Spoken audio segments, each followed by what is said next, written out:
En ce jour, mes frères et sœurs, nous allons parler de la douceur. La douceur qui est un fruit de l'esprit. Ces jours passés, j'ai commencé à parler des fruits de l'esprit. Mais aujourd'hui, j'aimerais vous parler de la douceur. La douceur. Que votre douceur soit connue de tous. La douceur, fruit de l'esprit. La vraie douceur combine la fermeté de l'esprit et la tendresse du cœur. Elle évite la complaisance aussi bien que la violence et l'amertume du cœur dur, comme le dit Martin Luther King.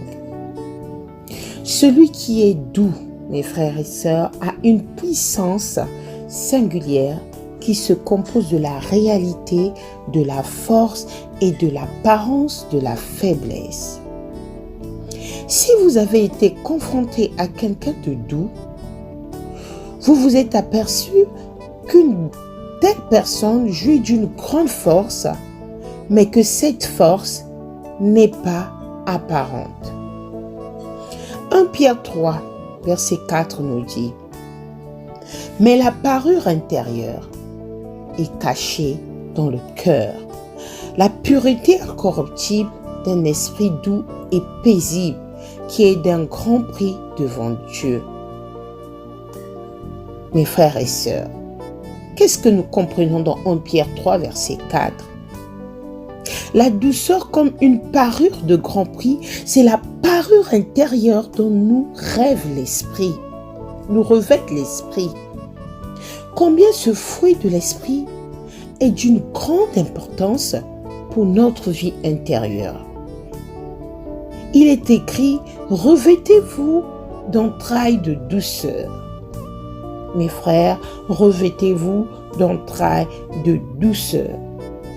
Ainsi donc, comme les élus de Dieu, saints et bien-aimés, revêtez-vous des entrailles de miséricorde, de bonté, d'humilité, de douceur, de patience, comme nous dit Colossiens 3, verset 12.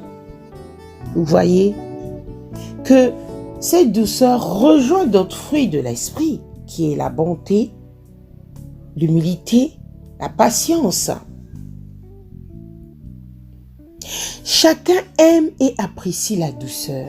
Si vous êtes en face, mes frères et sœurs, de quelqu'un qui est doux, on se sent apaisé. Elle favorise le repos, le calme, la tranquillité de l'esprit, permet une meilleure réception de la parole de Dieu, mes frères et sœurs. Sachez-le, mes frères bien-aimés et sœurs, ainsi que tout homme soit prompt à écouter, lent à parler, lent à se mettre en colère, car la colère de l'homme n'accomplit pas la justice de Dieu. C'est pourquoi, rejetant toute souillure et tout excès de malice, recevez avec la douceur la parole qui a été plantée en vous et qui peut sauver vos âmes. Vous voyez, mes frères et sœurs, la douceur. Quand on est doux, on n'est pas violent. Quand on est doux, on est lent à réagir face à une situation très mauvaise. On n'est pas agressif. C'est ça la la douceur. Mes frères et sœurs, posez-vous la question, êtes-vous douce? Possédez-vous la douceur envers les autres? Vous savez, quelqu'un qui est doux, c'est un fruit qu'il a. C'est un fruit, donc nous devons demander ce fruit. Recevoir avec douceur la parole, c'est-à-dire avec un cœur calme et non agité et irrité. Aujourd'hui, tu apprends quelque chose de fort qui peut te pousser à une réaction irréprochable. Mais si tu as la douceur, tu réfléchis, ton cœur est calme et non agité et non irrité. Mes frères et sœurs, la douceur, ce fruit nous donne le pouvoir, nous soumettre selon les exhortations de l'Écriture, soumission au Seigneur et à son esprit qui nous conduit.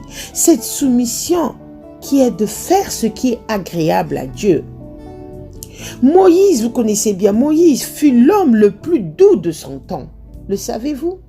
Moïse fut l'homme le plus doux de son temps.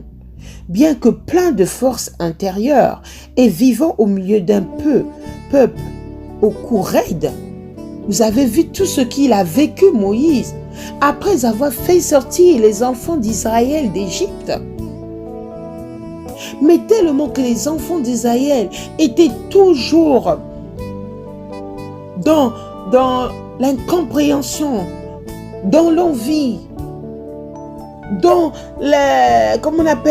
dans l'agressivité, ils n'étaient jamais satisfaits. Mais Moïse était un homme fort, patient, plus qu'aucun homme sur la face de la terre. Parce que conduire un peuple tel qu'Israël, moralement, c'était un combat. C'est pour cela que Dieu était en train de leur parler jusqu'à leur faire sortir les 10 commandements. Moïse, son cœur était soumis à Dieu.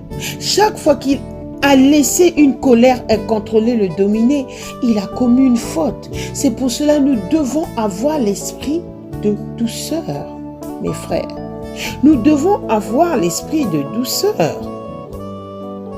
Lisons Exode 2, 11 à 14, qui nous dit: en ce temps-là, Moïse, devenu grand, se rendit vers ses frères et fit témoin de leurs pénibles travaux. Il vit un Égyptien qui frappait un Hébreu d'entre ses frères.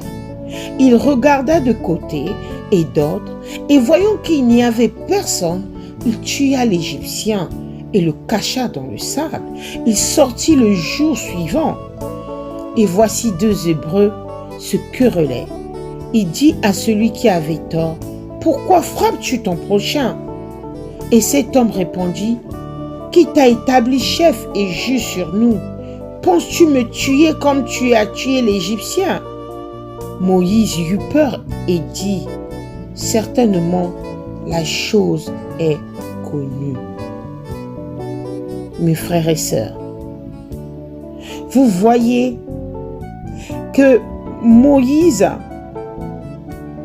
si ce n'était pas la douceur qu'il avait, il a commis des fautes, oui, mais il avait ce don, il avait ce fruit de douceur, parce qu'il intervenait toujours. Il intervenait toujours en douceur. Notons que la douceur accompagne l'humilité. Douceur et l'humilité. Savoir s'effacer au lieu de toujours se mettre en avant, mes frères. C'est pour cela qu'on dit souvent, pour mieux vivre, il faut vivre caché. Savoir s'effacer au lieu de toujours se mettre en avant. Garder la simplicité de cœur, au lieu de toujours se compliquer l'esprit par nos soupçons, nos jugements sur les autres, mes frères. Pourquoi juges-tu ton frère sans le connaître? Pourquoi soupçonnes-tu ton frère et ta sœur sans savoir si c'est réel? Être aimable et le demeurer même face à des gens coléreux. Être patient sans tomber dans l'irritation qui nous fait tous abandonner. Cela peut paraître pour certains de la faiblesse.